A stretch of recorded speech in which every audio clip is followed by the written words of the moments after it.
Good morning, and welcome to this podcast hosted by Karuna Training on the topic of synchronicity and opening to coincidence. I'm Sandra Ladley, and I am sitting in Northern California on the land of the Ohlone and Miwok and others, and I use the pronouns she and her. And I'm delighted to introduce my partner today, Terry Jaworski. We've known each other for quite a while, and we started working with Karuna Training with Melissa Moore in the very first cycle in Northern California 10 years ago. And we've gone through several cycles of the 2-year Karuna Training journey since then. Terry, tell us a little bit about you. So my name's Terry Jaworski, and like Sandra, I've been on faculty for Karuna Training for 10 years.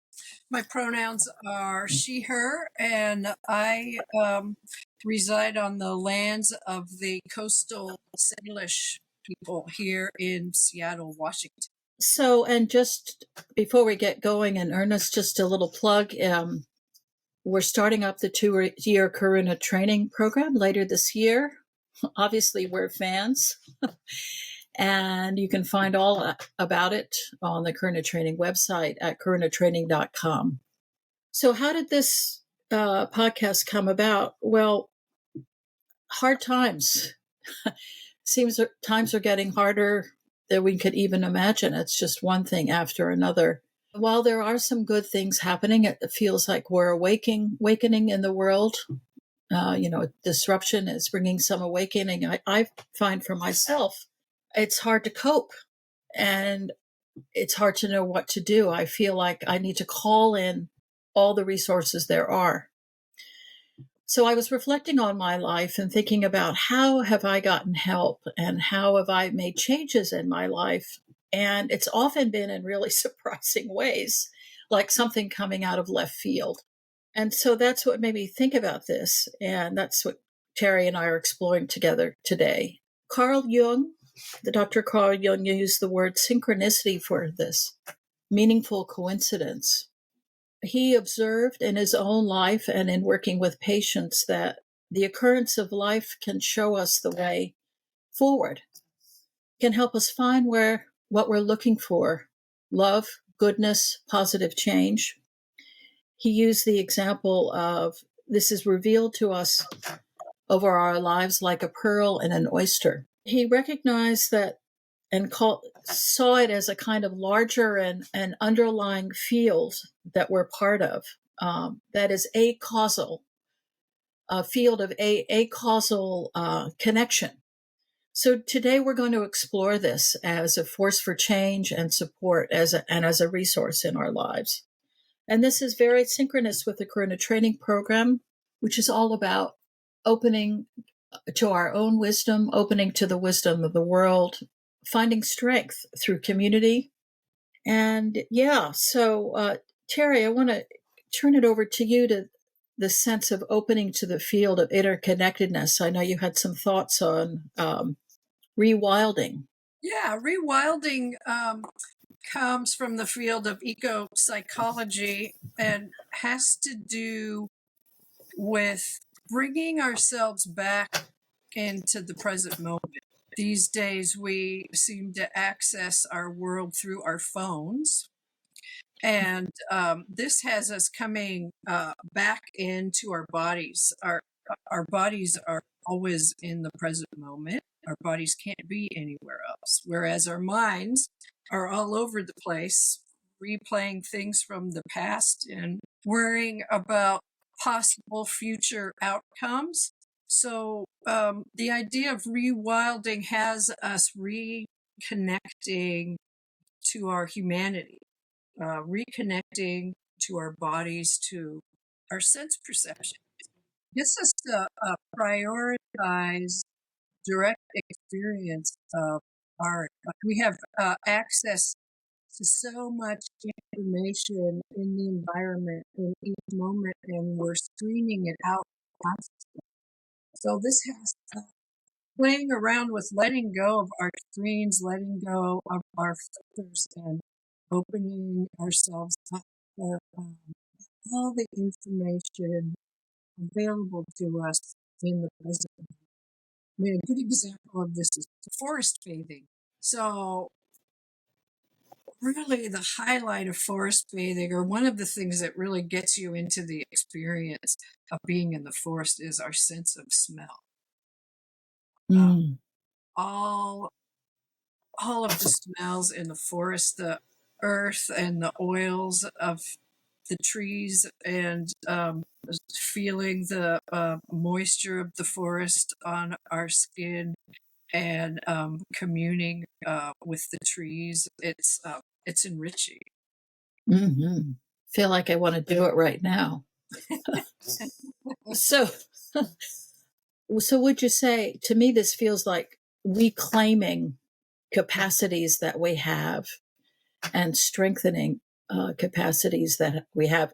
Dare I say it's kind of the opposite of artificial intelligence, that we seem to be heading more and more into artificial intelligence. You could say this is reclaiming our deep natural human technology of attunement. Yeah. And Yeah. our capacity for exchanging with the world, exchanging with Oh, the yeah. environment. I mean, we see ourselves as cut off and separate, um, Hmm. which causes a lot of hopelessness in the modern day. And this reconnects us to being part of a huge, big system. Thank you. I just want to bathe in that right now.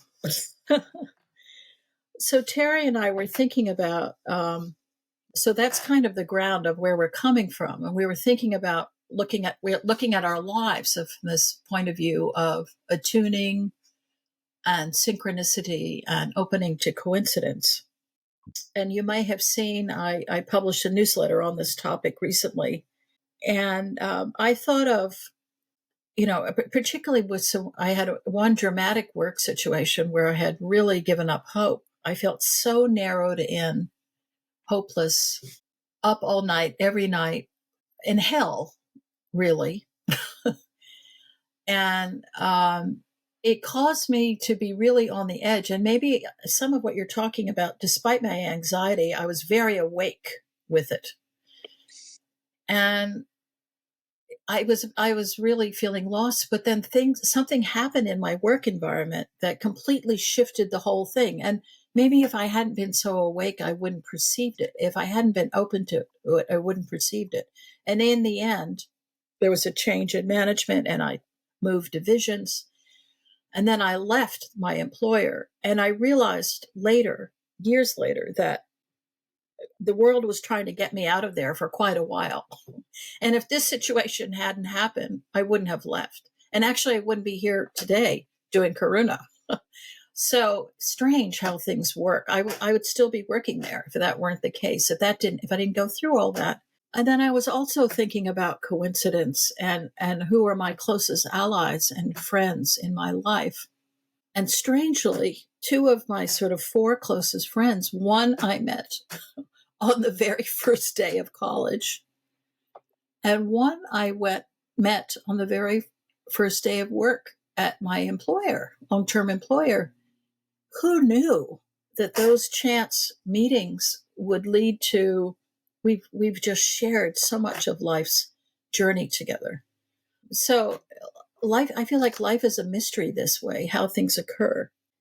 Terry, you had, and of course this is happening all the time, sort of these kinds of coincidences and things. And I know, Terry, you had an example of how this plays out in your life. What happens for me is that I'm puzzling this one, where I've taken in a ton of information and I haven't quite come up with a structure or an idea that I really want to come forward with. And when I'm in a situation, I find myself in a situation where I'm completely in the present. I'm in flow. Like it could be working in the yard or walking in the environment, or the end of a yoga class when I'm just resting at the end. And when I'm just open with no agenda, things will just pop up, like the solution will appear or the idea will appear that ties everything all together. And I ended up getting what I actually needed. So maybe it's not, these things, it feels like they kind of happen to us, but maybe we could view our lives as almost sort of courting this quality of openness, be a little more deliberate about it or invite it. So how might we do that instead of things just kind of randomly happen, as Terry was talking about? So we have reviewed literature on this topic, and interestingly, all of them, when they're sort of making a list of what to do, how you might invite more meaningful coincidence in your life for change, all of them list mindfulness meditation as the number one step. Mindfulness is where we begin in the Karuna training journey. So, as I said, this is so aligned with what we do in Karuna. And the reason is, it is said, research has shown that mindfulness meditation, it increases what's called coincidence sensitivity. Coincidence sensitivity, because it provides a means of training for opening our mind in very present-minded, centered attunement for sustained periods of time. So instead of kind of being downward cast on our screens or whatever, we're continually hooked by all these things, that we train in just being able to settle and be open our minds, open our hearts. And that way we're more available to what's happening in the world. Our perception extends. So Terry, what do you think about that? Tell me a little about your experience with that. With practicing mindfulness, it helps to get me out of my thoughts and into my body, into my heart. It gets me into the present moment. And I've been reading Thich Nhat Hanh a lot, and he says that when you touch something with mindfulness, it dissolves the separation between subject and object. It dissolves the separation between myself and what I'm paying attention to. So it helps us to become one with our experience when we pay attention. He also likes to say that attention is love, which is a really nice feeling to have about our attention, that we have that sort of power to love our experience, especially since we have so many judgments about our experience, and we often think that our experience should be different from how it is. And this is sort of the opposite, that actually we could love our experience and be with it and appreciate it. Wonderful.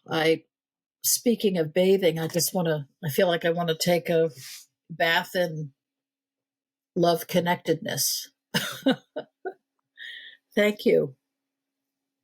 That's lovely. That lack of separation, dissolving the boundary, is palpable when you talk about it.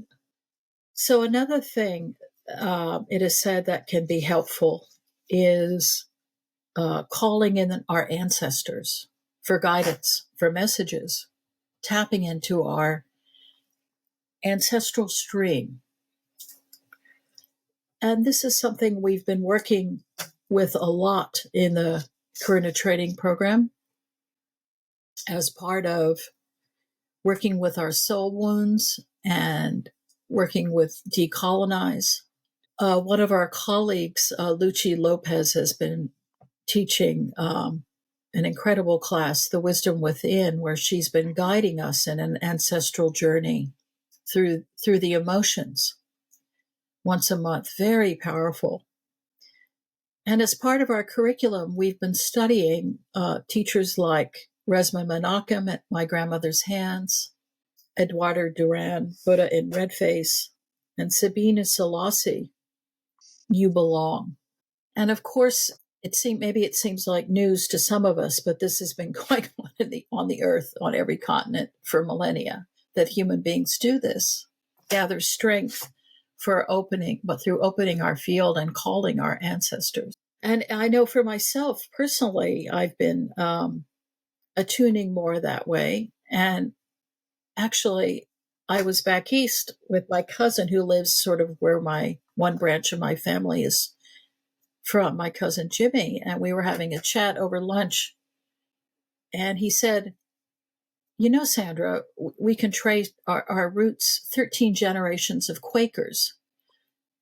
So I suddenly thought, because obviously I'm in the contemplative tradition, Quakerness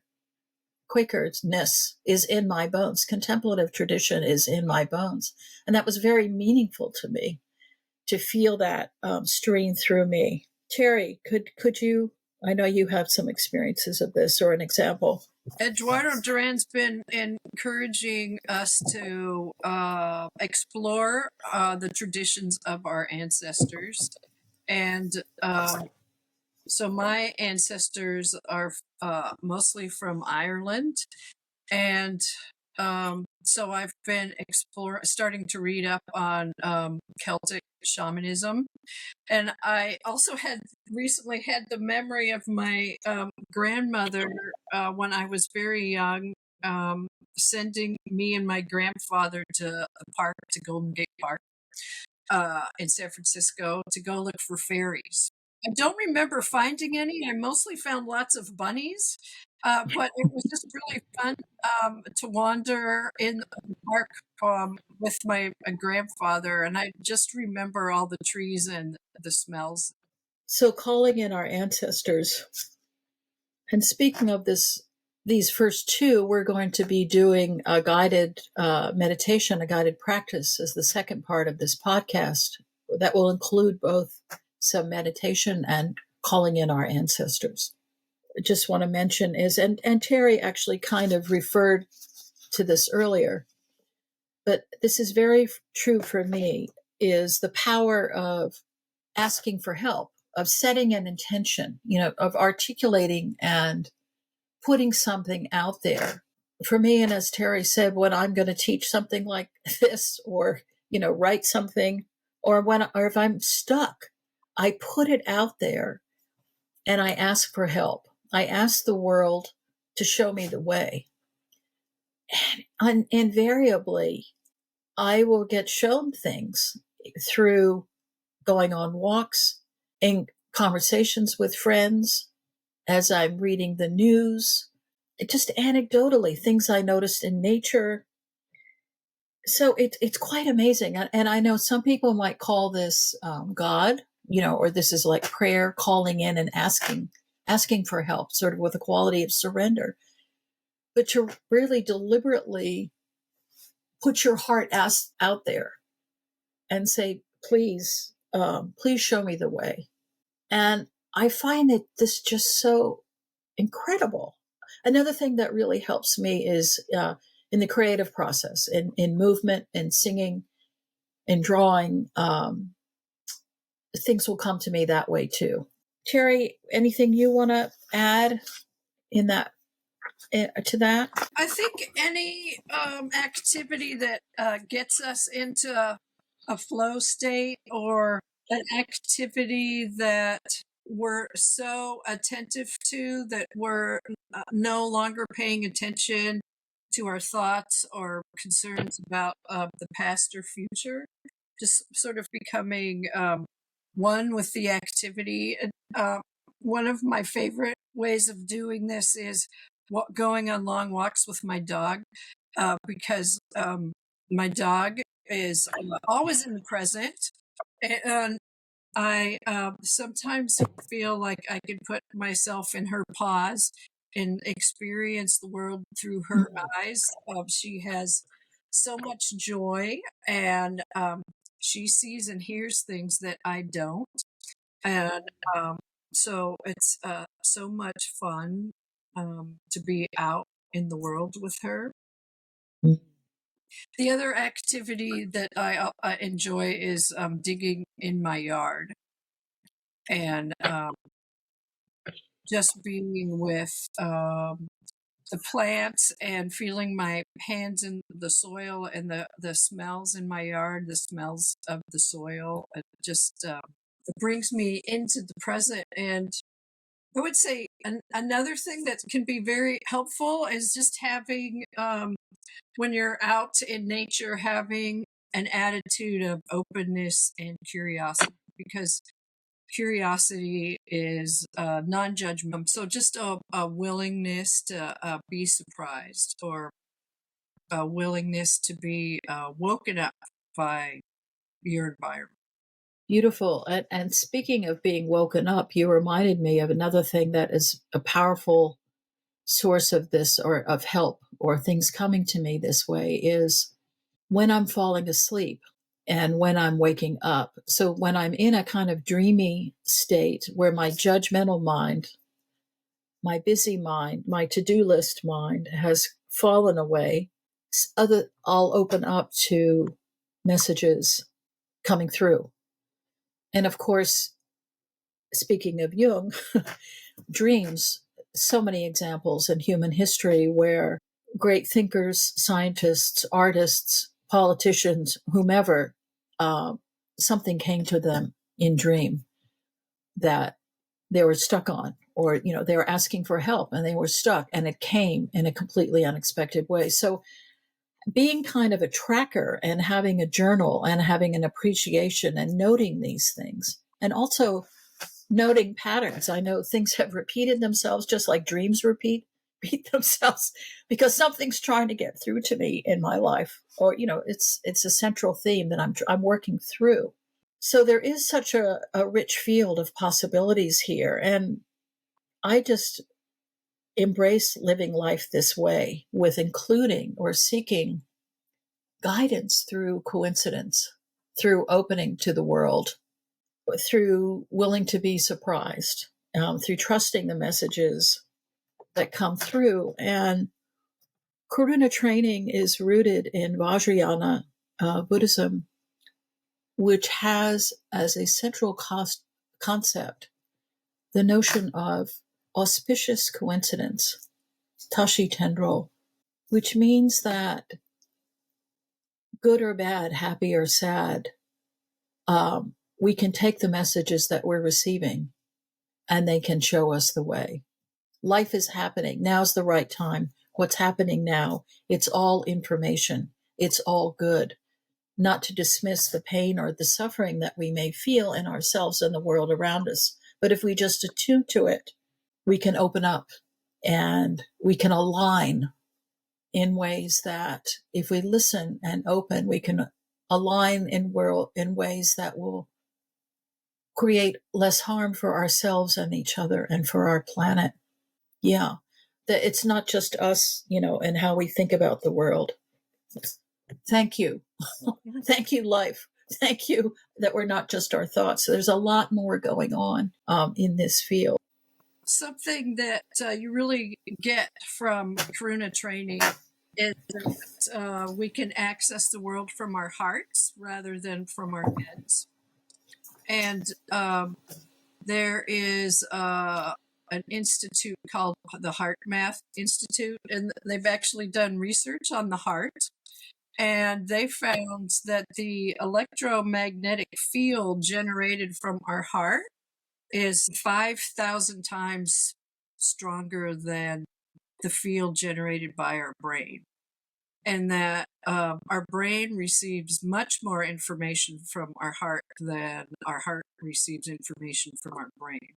So actually, our heart is always in the present, unlike our brain, which is often at the And so it's great to think we have this resource that we can keep coming back to our hearts to help us be in the present, and also to help us access information about the world.